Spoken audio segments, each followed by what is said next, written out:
Welcome, all collectors, to another episode of Booomin Sports Cards, the podcast where the hobby stays hot and the card stays booming. I'm one of your hosts, Jason. And I'm Alex. Today we'll be discussing hottest takes on the hobby. So let's get right into it, shall we? Let's do it. So today's episode's a little different because we're going to dive headfirst into part one of the hottest takes in the hobby. So these hobbies are not in the middle ground opinions.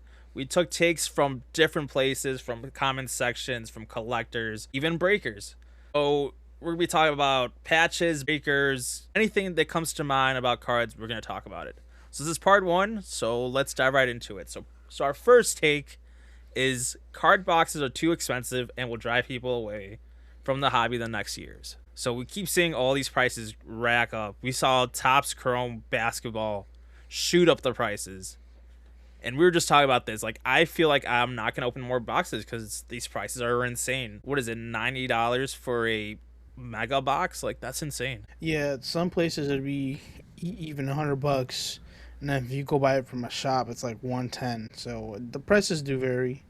And then and you don't even get a lot of cards too. That's the bad part. Like you pay $100 for a box, and you probably get like 20 to 30 cards, and you're hoping to get something good out of it. Yeah, like, I don't think you can get even in this kind of cards. Like, I spend probably over, I want to say, like $300-$400 in Topps Chrome, and I have nothing to show for it. A bunch of bums Chrome cards. Like, I didn't even get a rookie. Like, and that said, it's so hard to get a rookie because I did not even get one from a mega box, from a couple blasters, couple hanger boxes. So yeah, I agree with this take. It's getting more expensive, and for like that next generation who wants to collect, it's gonna be nearly impossible with like couple change in your pocket. Like, that's what made me shy away from this hobby for the longest. Is I always thought like, oh, $20 for a card, $20 for a box of cards. Like, I thought that was a lot. Now looking back at it, we had it good for the longest, and now the popularity has wrapped up. So now everything's way higher. Yeah, that's really true.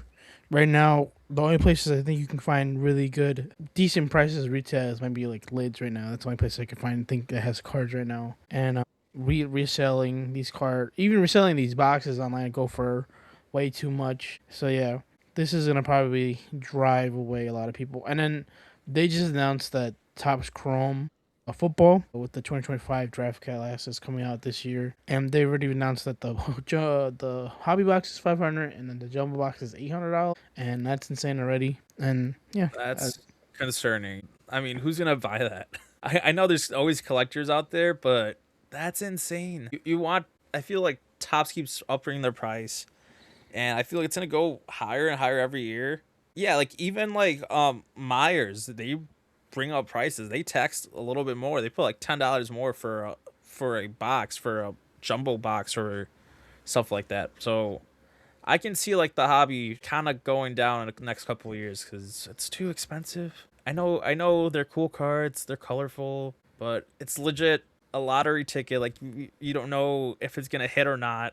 And for the money you spend, you just get a couple bum players. That's not appealing to anyone. We both have like opened so many cards, and our collections are probably most made out of our singles that we buy because it's bad for what the cards we pull. yeah, half the cards I have I either bought or I miraculously pulled them myself, but that's like one out of like 1,000. So Definitely. on to the next hot take we have is the draft class makes the box, which is true. Personally, the draft class doesn't seem that appealing. I won't really invest in it. For example, we just brought up the Topps Chrome being so expensive next year. The reason they're being so expensive because they get their license back. But I really don't think that the whole draft class is something I'd buy into. I can see that. Yeah, I know you're very down on this NFL draft class. I feel like I will always spend money on NFL because that's like what I enjoy watching the most. But yeah, I agree with that. Like, one of like the main things that come to mind is, was it 2 years ago's basketball draft where I had like Stephon Castle, Zachary Richardson, Alex Sar, Matas. It might have been a year ago, something like that. But that draft class was god awful. And even like the narrative going to that draft was like, who is the first overall pick? Like, that draft class had like no big stars coming out, no clear number one pick, and that made me shy away from that draft. And I saw like that product sit.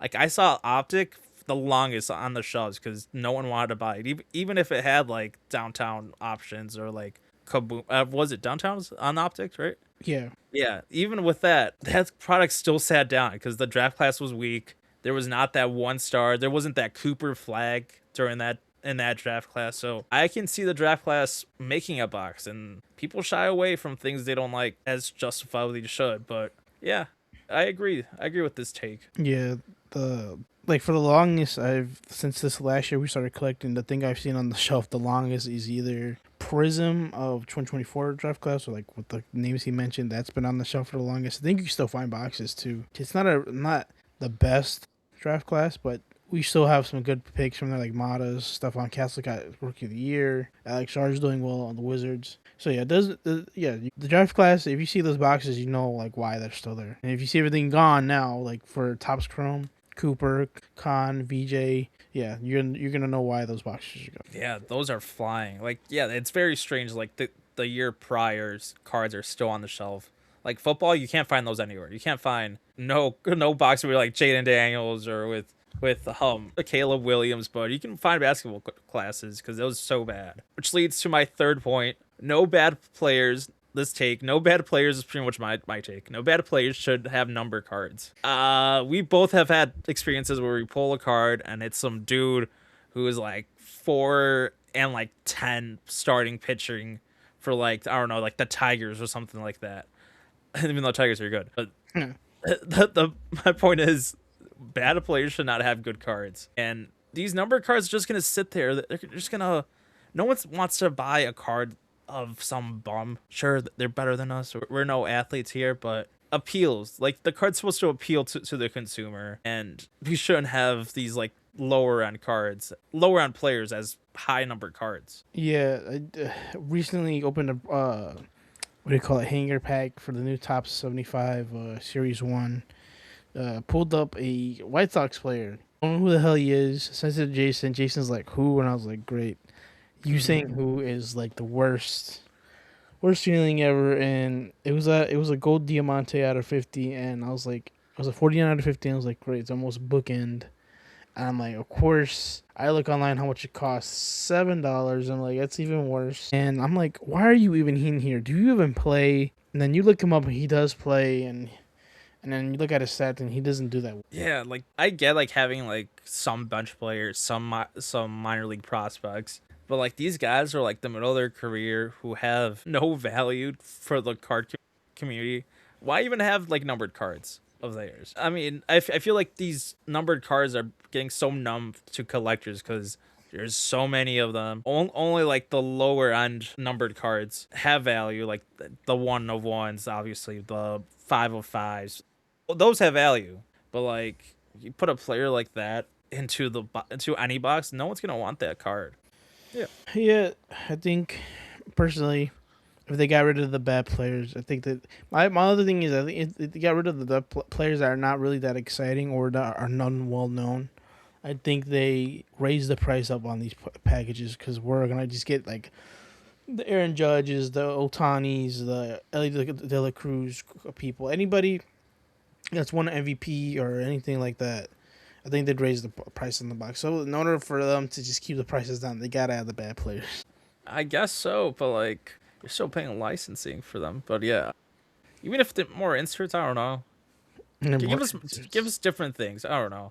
Just bad players should not have numbered cards. On to the next hot take. Quality control is the worst it's ever been. It is true. It is true. Recently seeing on TikToks, somebody on a break pulled a 101 Cooper flag out of the finest, and it came bent. Or not bent, man. Warped. And on the bright side, it's a 101, and an error 101 that goes for a little more, but over the last year, I've seen terrible quality control on cards. Of like every time we like pull something or like get a card, you see a smudge on it, and you're like, "What is going on with this?" Or you see a bent card or something already has whitening. Like Jason pulled the All Kings card of Jack Corleone and it had whitening on the bottom. I'm like, you just opened it. Why is that there already? Exactly. I don't understand. Yeah, your card should look flawless for the prices they charge. For $100 box I spent money on, a card should look flawless. Yeah, the Jack Caglione, the all Kings card had whiting on the top and the bottom. So I was like, oh my god, I can't even grade this card, so I'm gonna sell it. So that's what I did. But a lot of the cards I pulled, like the high end cards, I even pulled a Blackout, a Cooper Flag that has rough edges all around, and I pulled that off a pack. And I'm very careful with my cards when I open them. So seeing that, that's discouraging. I have had multiple times where I open blaster boxes and these cards are like off centered, they're damaged, the printing lines are there, or even like they're cut really poorly. I try to like reach out to like customer service like Panini and Topps, and you never hear back from them. And I feel like they should be held accountable because these cards aren't cheap at all. And mostly in the higher box prices, it could be even worse because you can pull a 101. Next thing you know, with this card's all messed up, all off centered. It's just a bad look for Topps and Panini right now for their quality control. Their customer service is crap too, so you won't probably hear anything back for either company. Yeah. Yeah, and I was looking through like statistics about like quality control and like different things while I was doing this podcast. 25% of cards in boxes are unusable. 20%. That's a good chunk of cards in a batch in a box. The fact that we're spending money on all these like cards, all these products, and yet again they can't fix this problem, it's kind of concerning. Because that's what they do. They don't do anything else. Topps only does cards. Panini only does cards. They should know. They've been in the business long enough to fix this problem, and I feel like it's only getting worse recently. Big slap to your face when you buy this stuff. So now, number 5 of our hot takes: no card should have non-player worn patches. And this is big because we've seen cards. I feel like everyone shops cards around eBay and sees like these cards of like their favorite player, like getting a PCA card.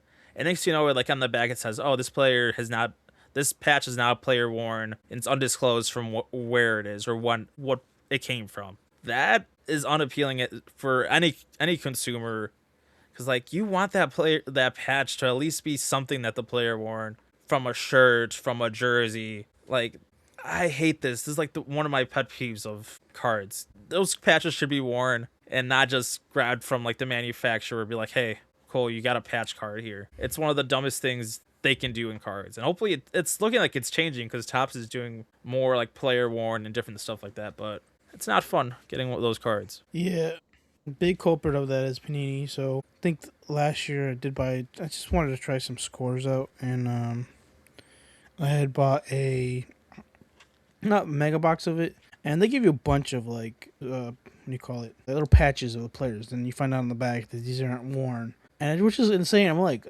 well, what is the point of having these in the box if I'm not gonna get anything out of it? But yeah, just like I feel that's just like a waste of space in my opinion, a waste of a card. This doesn't really reflect like how much a player is. But I think with Topps, that's the reason why Topps is winning, because they give you worn patches, and they have 2 different patches right now. Game worn, which is like a numbered version of the card of a regular patch, but it's actually worn, so they put it in the card. And player worn means the player wore the jersey, but he probably didn't like play in a game, which is not bad, in my personal opinion. At least you know that that guy put the shirt on at least. So yeah, and we've seen like in cases where sometimes they don't even put the same player on the card who wore that. People like rip cards open, and next thing you know, it's like a patch of some guy on the bench, or like some guy who's like far gone from the team. But that's insane. But yeah, it loses appeal.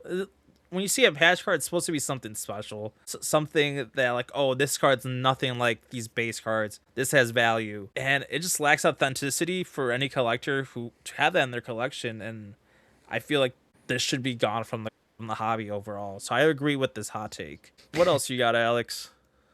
Non-auto cards signed by the player devalue the card. What does that mean, Jason? Tell me. So like, you know when you go to spring training or to like these baseball games, you bring your own card, right? And you try to grab the autograph for that player on the card. So what this is saying, that those cards don't have that much value.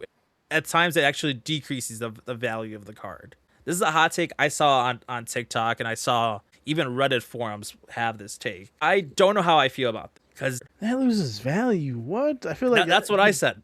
I should increase the value. Like, if I had a Cooper Flag 101 and had him sign it and got like the card got a 10 and an auto 10, yeah, I'd be set. Or like any player I generally like. If I had a Caleb card, like if Caleb signed one of my cards and then well, technically any card that's being signed by a player and it's like to say the parallel doesn't really have a signature, that does make the card a 1-on-1 eventually because Mm-hmm. there's no other variation of that card. That brings up the price, but not auto cards set by the player develop the cards though. That's weird though for me. I think Yeah, any signature on the card should it's nice. I agree. Like that's pretty much has connection to the player, not just like from a factory. So I can see that people are saying like, yeah, it just lacks authenticity. I mean, I guess you can't prove the player actually signed it unless you have like a picture of him.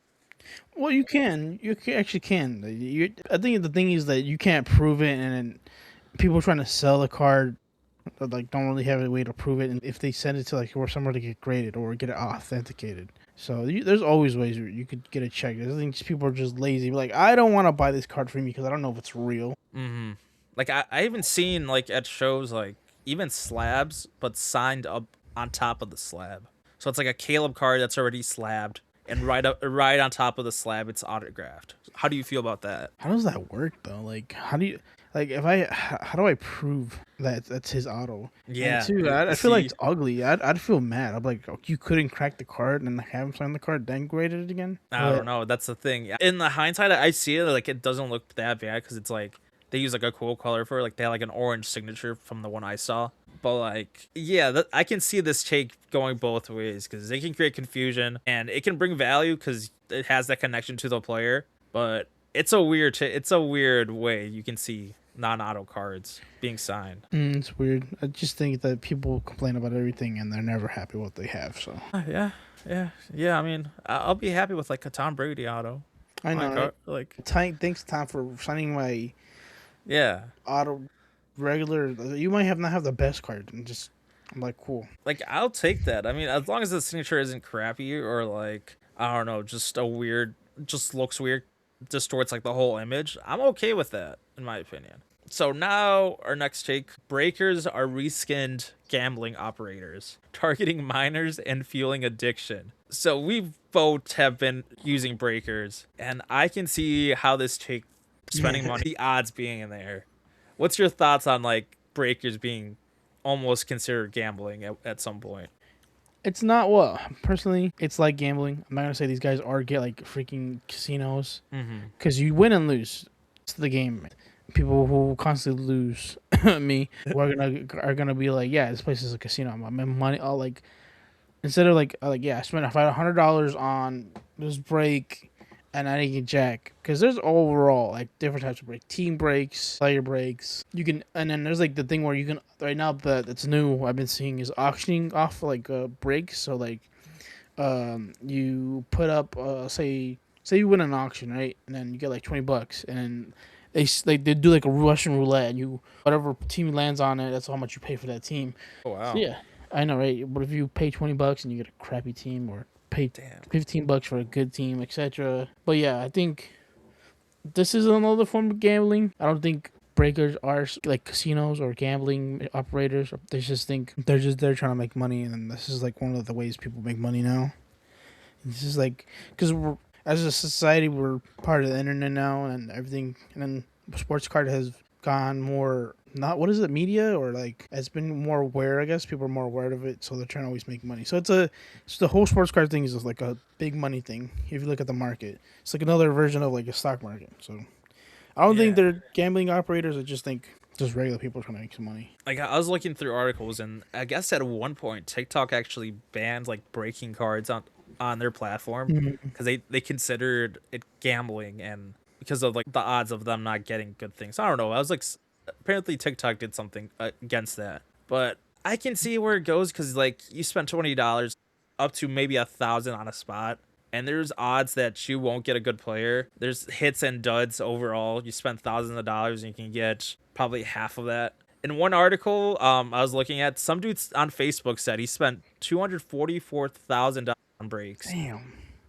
And this is his quote. It said, "You'll never get 20% of your money, even if you're the luckiest man on the world." And that's insane. He's like, 98% of the relationships between the breaker and consumers are only transactional, which we can attest that. It'd be like they try to hype you up to buy these breaks, so which is very very real. He's like, they aren't your homies. That's one of the things he mentioned. Like, yeah, no shit. They're trying to make money. You're trying to make money too. The stripper analogy, she doesn't really like you. She just needs your money. Legit. He's like, he only figured out that he had a problem when he looked at his bank statement and he acknowledged the magnitude. I'm like, that's insane. You figured out you had a problem. I figured I had a problem after $1,000. Jesus. Legit. Like, he's like, it made me just go crazy. I'm like, that's insane. You spent that much money and then only saw his bank statement. I was like, oh, yeah, I actually do have a problem. So I can see. I think this is getting better, though. This is getting better. And because with all like this, people saying it's gambling, like whatnot. I think they just implemented a policy that the value the stuff you're valuing or like selling needs to value how much the person's paying for. So if something's overvalued, I think you lose some money on it or something like that, or you get in trouble. I have to look it up. It was like a couple months ago where whatnot breakers had to sell something that actually had value, and then if the person bought it for a certain amount of value that was like exactly the same, I think you would be fine. But I think that's so hard to regulate. Yeah, I know, right? Because like, value to them can be value different to like the seller. That's very strange. Well, one case study showed that if you invest pretty much $1,000 into breaking, you're only gonna get $480 in value. So not even half of what you invest into these breaks. This sounds like me doing my taxes this year. So breaks are everywhere. So I don't know. I don't know if I'll be considering gambling, but there's definitely hints of it. And I can see possibly someone taking this to court because there's signs out there. There's sounds out there. So what else you got? What's our last thing on this hot takes part 1? So for number 8, I went around looking for some comments from anybody asking what their hot takes were. We got one from Bruce Breaks from Black Tie Breaks. Really nice guy. His controversial or hot take is case hits aren't real. Just marketing created by breakers to join the breaks, which I feel like it's an actual thing because before I started collecting cards, I never heard of case hits after I started joining breaks. Yeah, I mean, for people who don't know out there, case hits refer to like a card that roughly appears once per case, and it's probably they hype up this product. So this is like, oh, you can pull a downtown. What are the odds of you pulling that downtown? No one knows because it might be in this case, it might not. So I can see this take. I can see the case hit not being real because you can't predict what's going to happen in these breaks. And it can be, you can have multiple case hits or you can have none. So I feel like they exaggerate the rarity at times. Be like, it's going to be in this last box. I promise. It's going to be on this last box. Yeah, so I can see like it being part of the break system. And then the additional comment he had left with was that just look at the boxes. They don't really tell you what the case, like the word case hit is not on the box, meaning that they're not, the word case hits are not real. That's what he was trying to tell us. Yeah, I generally don't.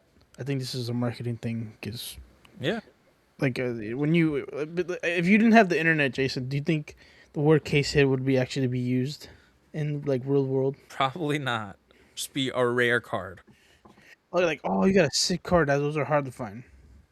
Yeah, a rare card. Like, yeah, I agree. Case hits very much a marketing language to influence collectors to perceive like the value of the card. It's not advertised anywhere, like you said. And yeah, I mean, like these breakers really exaggerate the cards because they want you to buy in. They want you to be invested, have that fear of missing out on that card because it's in this case. I promise, it's in this case. And next thing you know it, no one gets that card, and these breakers has all this money, and you get a McChicken and a fries with that money. Ooh, that sounds good right now. With those base cards that you get from the breaks. So yeah, I agree with this case.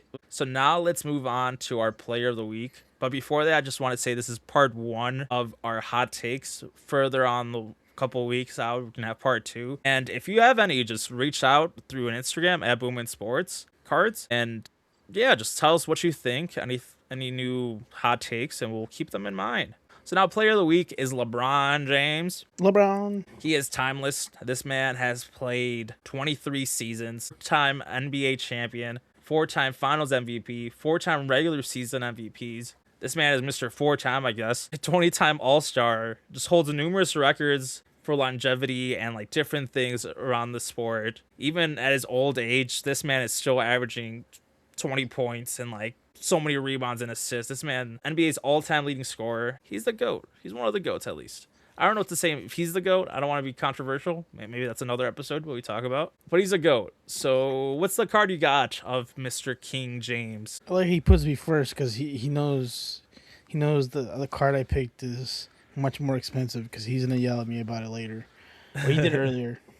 With LeBron being a certain age and we don't know when he's gonna retire this year or the year after, I think it's a good time to get a LeBron rookie card.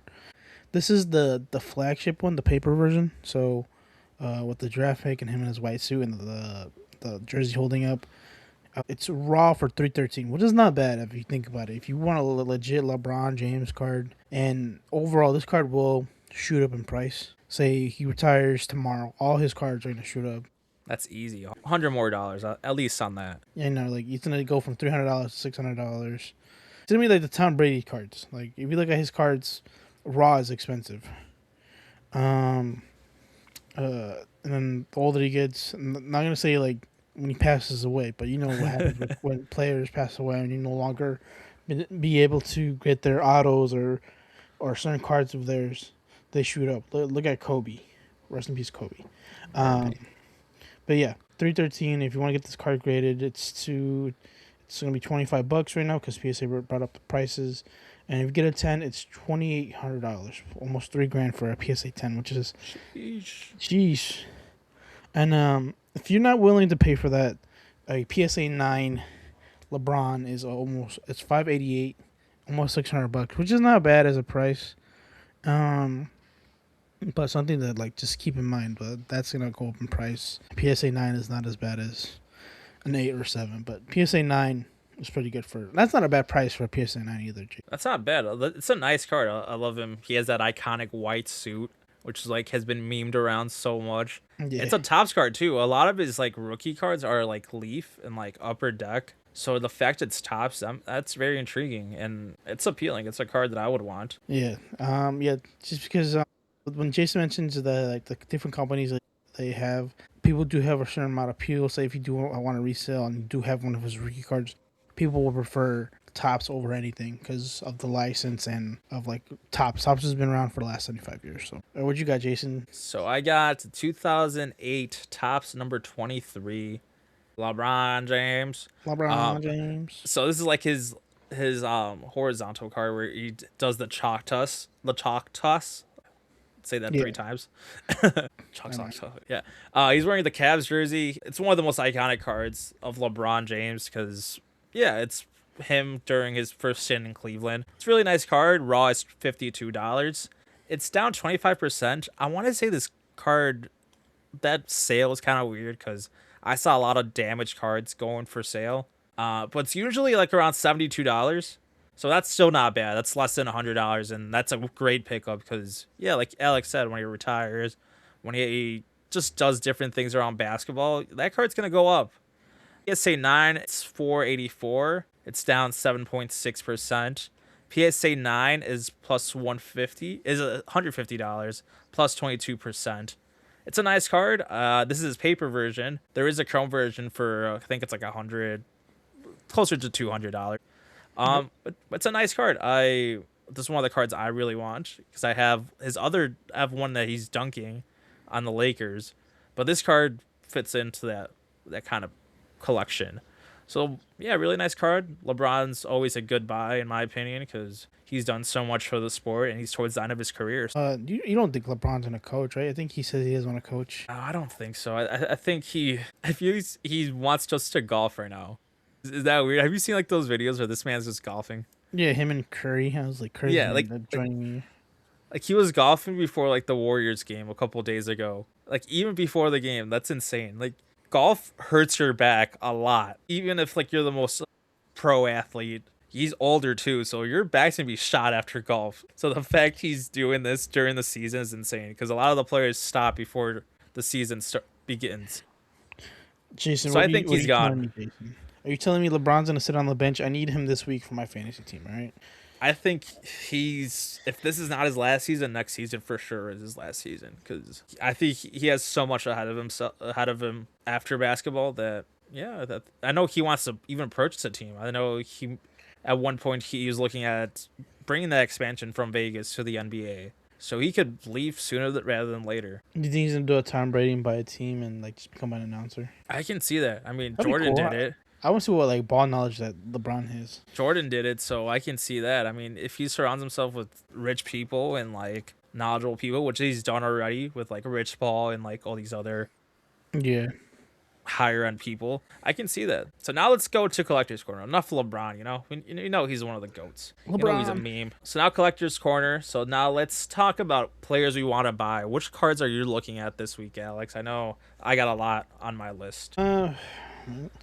I'm always, just looking on eBay, just dreaming. I don't know about Always. cards that I can't afford. Too expensive. One day. Bobby Wood Jr. X Factor. I showed you the other day. That's on my list. It's a Ricky one, Stadium. Really nice picture. $180. That's one of the cards I really want to get. I might buy it when I have the chance because I don't have any Bobby Wood Jr. rookie cards that are.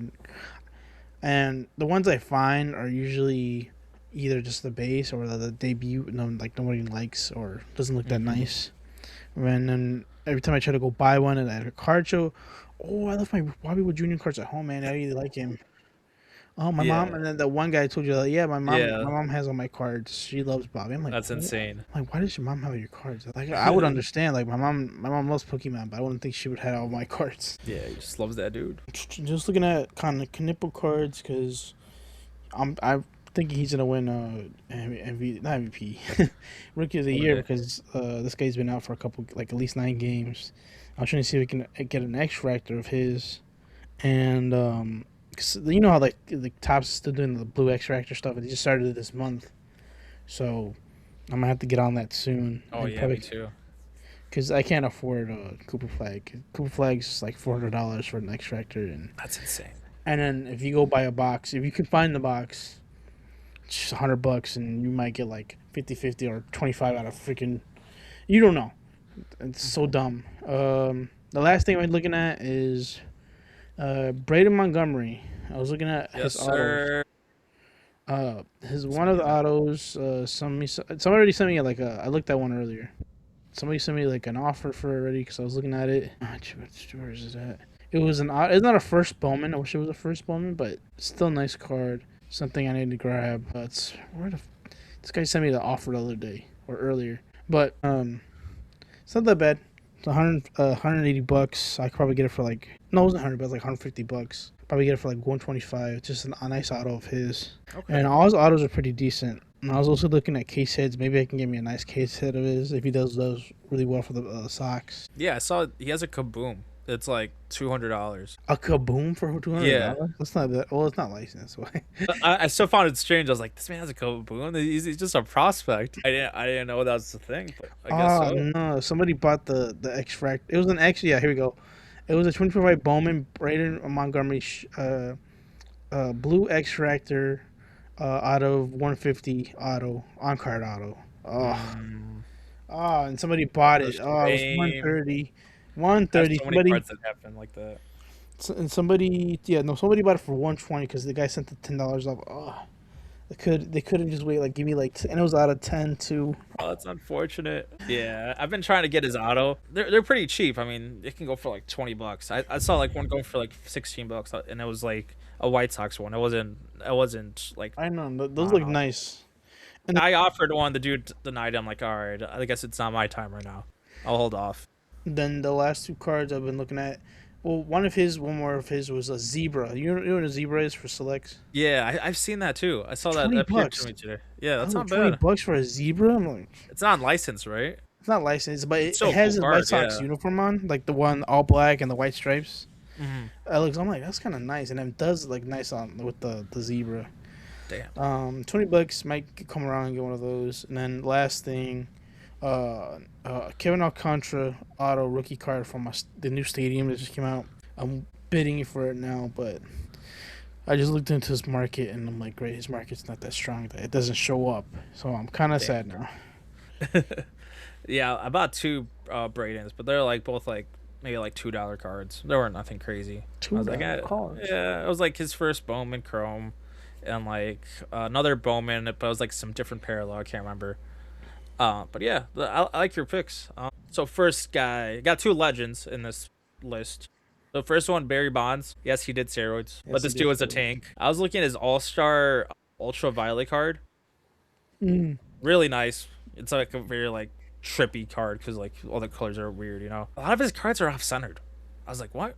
I was looking through so many because they're not expensive. They're like 40, $60. It's Barry Bonds. I'm like, damn, that's pretty cool. I don't have Barry Bonds in my collection. Yeah, 40, $60. A lot of off center cards, so I kind of shied away. Probably still gonna look and see if I can get a good card of his. That's the punishment for doing steroids. Yeah, I guess. I Off-center guess. cards. I guess you're going left or you're going right sometimes. But yeah, another guy, Fernando Valenzuela. So he was a Mexican Dodgers pitcher. Over the weekend, I saw ESPN doc, and I was like, damn, this dude was pretty cool. This dude pretty much had the popularity of the Dodgers popping in the 90s, the 90s or 80s, I can't remember. But this man was very popular, and I just maybe like get his rookie card. It's not too expensive. I think it's like $3, but just a cool player overall. I liked learning about his story. Um, Next guy, it's a personal collection guy. So I kind of want a PCA auto. It's reasonable prices, like around 130, 140. I did see a rookie one. It's going for like 250. So that wasn't too bad. So I'm looking at that. Yeah, I have a lot of PCAs, and I feel like an auto would be really nice in my collection. Are you a Cubs fan, Jason? Not really. Here's the thing: PCA is like I kept hearing his buzz like over last summer, and that was like one of the players that really got me into cards. Like I went to a local shop, I was like, oh, a PCA. This dude's doing pretty good, so I picked it up.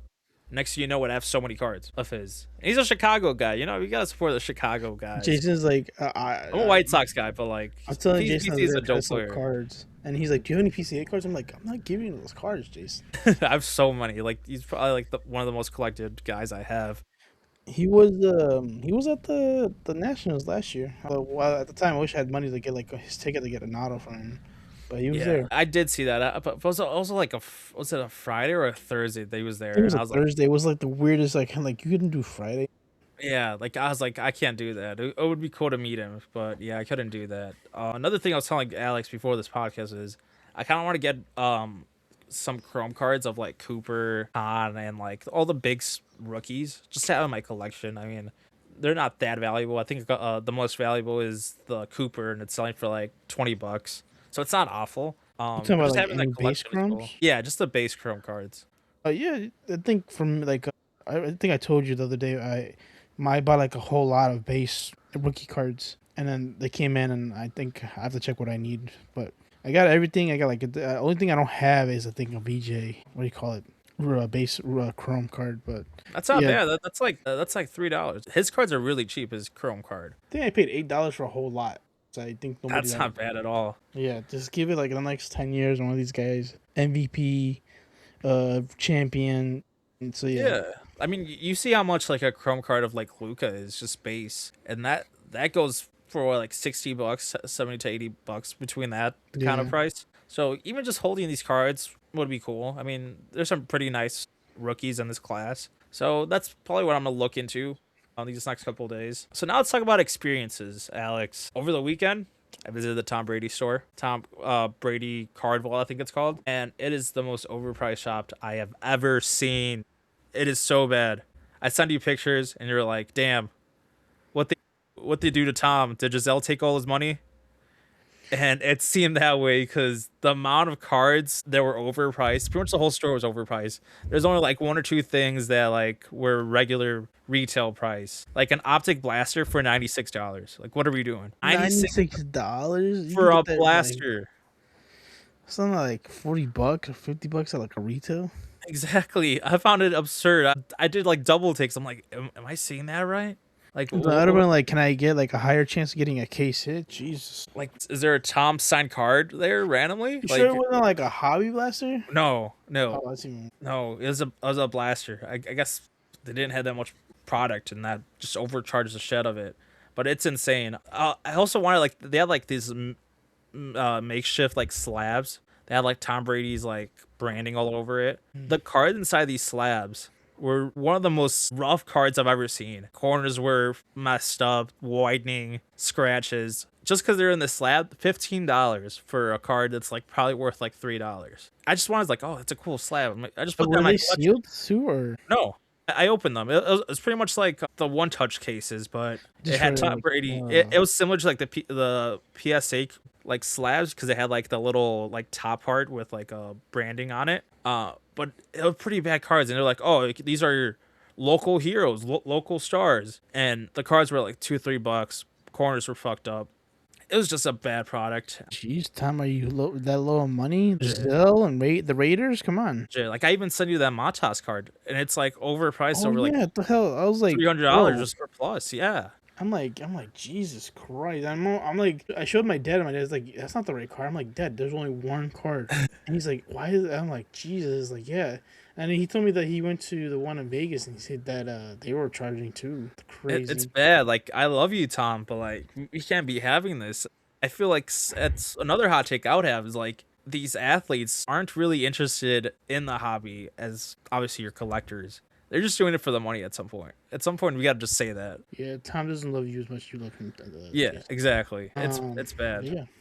And then Jason got a $40 hat. I'm like, Jesus Yeah. Christ. That was like the only thing. I got that and like one of those Topps eggs, which I got nothing. But that was a retail price. I was like, I can put $15 on this. And then I was like, did Tom give you a kiss on the forehead? And he's like, no. I was like, He said, nah. One day though.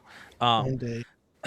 Another experience. I was just thinking about stuff. I kind of want to do like through the mail autos. Like I know we talk about like players signing you could cards. just ask them. Yeah, like I'm in this group on Facebook where they do through the mail autos, and there's like stars like Cubs legend Andrew Dawson, Jose Canseco. I know at one point someone sent a card to like the Patriots facility and got a Mike Vrabel autograph on a card. I'm like, that's pretty cool. Like I was thinking about doing that because sometimes they don't charge a fee. Sometimes it's like $10 per signed card, and that's not bad at all. So that was one of my thoughts around this week. On that, I seen people have these players who like send us stuff. They instead of like being like into like you know like the people come analysts, announcers, and all that. These guys become like regular people, but I think they do really appreciate that people still care enough about them that they ask for their auto. I seen I don't remember the player, but it was a girl's father. She was recording a letter he received from a little boy saying, "Can you sign my cards?" And you could tell it was a little kid. It wasn't like a grown adult because of the handwriting. She was recording it, and she's like, "Yeah, my dad signs cards every day or all the time when he gets something in the mail, and he sends it back and he says thank you." But yeah, that makes their day because they feel like they're still like a great player too. Yeah, it's awesome. Like in this group, they're like people send them cards, obviously, and they get letters written back from the players. They answer the questions. They take the time. Some of the athletes obviously do it for just the money, but you can build connections with these stars of the past. But it's a cool thing. What experiences you got, Alex? I was telling Jason earlier that I have a bunch of these cards, and I have a bunch of rookie cards, and then parallels also, starting from like last year of like March. It's hard to decipher who, like for baseball, it's hard to decipher who's gonna be a good player because you have so many rookie cards. You don't know the future of these players. So football is easy because you can tell while you're watching the game, and if they're a quarterback, you just gotta give them time. Market movers and card ladder. Please don't judge me. Hey, card ladder. They're bastards. I'm just kidding. No, they're not. Sponsor us. Sponsor us, please. Market movers too. Jeff from Market Movers, we love you. Jeff, hop on the pod. But there's a place where you could check the market cap on each player and see if they're how much they made a year. If they don't have a market cap, it means that people are not really buying them as much as you think that you're buying them. Like I checked today, Luis Angel Acuna, $38,000 a year, first market cap, which isn't bad for me because I felt like I was collecting this guy and I felt like that. The problem for me was that he's not going to turn out that good. People still buy his cards because I think with the new direction of being like going to the White Sox, he might do better there. He's doing not that bad in spring training. Not as good as his brother though. That's two different things. One day. You gotta trust the process, you know. Watch him flip this whole team around, and we're like gonna like we make the playoffs because of him. That'd be crazy. Get that jersey immediately. I know.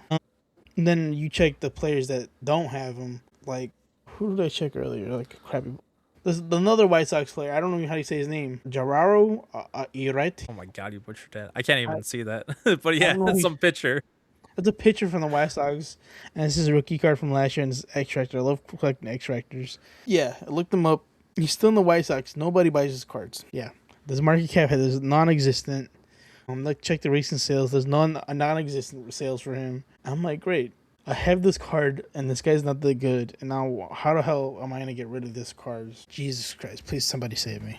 I guess you gotta just make lots of people who you don't want and play and people who don't I want just to hope buy that them. somebody's dumb enough to be like, $50 for a lot of rookies. 24? Oh my goodness. I'll take And that full price. and you're like, oh, and then I'll just raise it up a bit, $100. You're like, all right, I'll pay $100. Boom. Find out like half these guys suck. You're like, oh, I'll drive it to you. like here, just take it and give me the $100. We're good. Thanks, man. Why are you getting rid of these rookies? Oh, I just need to make some room at home. And then he gets on the goes through all these cards and he just finds that these guys suck. But yeah, that's the week for that. Any other experiences? Organizing my cards. I think Jason in the past has sent me an eBay thing where there's dividers with team logos on them. I had to do that in order to organize my rookie cards more better, because with the new 75 coming in, I have too many base cards and a crap ton of rookie cards. So I have. If you look at my desk right now, everything's covered in cards for the past week. Damn. Yeah. Bulk. A lot of bulk of just base cards, and I don't know what I'm doing with them. I just I have them organized, but I don't know what I'm gonna do with them. Just in case the world ends, Jason, we have wood, firewood. Wood. Yeah. What is it? Source of heat. Source. I just personally I feel like if I need a source of heat and like that's dire these cards, I look at them individually just in case. Yeah, just like, in case it's a rare one in there. It's like, oh shit, Shohei 101 first When did I card. get What the that? fuck? And I'm like, all right, put that on the side. That's what my fear is. Like if I give say if somebody wants to buy my lot of base cards, one of my base card has like a freaking numbered one, and I didn't look clear enough because. Like, when you look through your base cards, Jason, like, you look for the rookies and, like, the parallels. Yeah. It's hard to skip over. Like, first card? What the fuck? But, yeah, that's the week. That's the week. Fun. Any other experiences, Jason? Nope. Just trying to save some money. I haven't opened too many. I opened a wrestling box. I was like, I've never opened wrestling actual cards. Oh, yeah, I saw you put that on the Instagram. Another thing, damage control. I was like the corners were all messed up. I was like, well, that's lovely. You spend $25 on a blaster, and like half the box is like all messed up. An autograph of some dude who's probably won't even be on the main roster of WWE, but it was a cool box. Some little change it up, once in a while. Maybe next time I get a UFC box. Yeah. Well, that's going to do it for today's episode of Booomin Sports Cards. If you enjoyed the show, make sure you give us a follow on the socials, wherever you enjoy podcasts. Stay ripping, stay collecting, and remember the hobby's always booming. We'll catch you next time. Thanks for watching. See ya. See ya.